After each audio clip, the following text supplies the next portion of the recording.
சிறையிருப்பு மாறுமா, எனக்கும் நன்மை வருமா என்று ஏங்கிக் கொண்டிருக்கும் ஆத்மாவே, இன்று கர்த்தர் உங்களுக்கு சொல்லுவது சகரியா 9:12. நம்பிக்கையுடைய சிறைகளே, அரணுக்கு திரும்புங்கள், இரட்டிப்பான நன்மையை தருவேன், இன்றைக்கே தருவேன். சிறையில் இருந்த யோசேப்பு தன் நண்பர்களிடம் ராஜாவுக்கு நினைப்பூட்ட சொல்ல காரணம் என்ன? தேவன் தந்த தரிசனத்தை பூரணமாய் நம்பினபடினால் அதற்காக காத்திருந்தார். நாளும் வந்தது. தேவன் சிறையிலிருந்து விடுவித்து உயர்ந்த ஸ்தானத்தையும் இழந்த சகோதரர்களையும் இரட்டிப்பு மடங்கான நன்மையாய் தேவன் தந்தார். ஆவி, ஆத்மா, சரீரம், தொழில், ஊழியம் எல்லாவற்றிலும் ஒரு சிறையிருப்பு, ஒரு வறட்சி காணப்படுதா? கவலைப்படாதீங்க.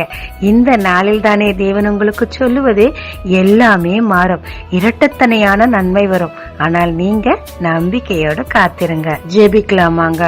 தேவரீர் என் சிறையிருப்பை மாற்றி 2 மடங்கு நன்மை தர போறதற்கு நன்றி. உண்மையில் நம்பிக்கையா இருக்க கிருபை தாரும். இயேசு மூலம் பிதாவே, ஆமென்.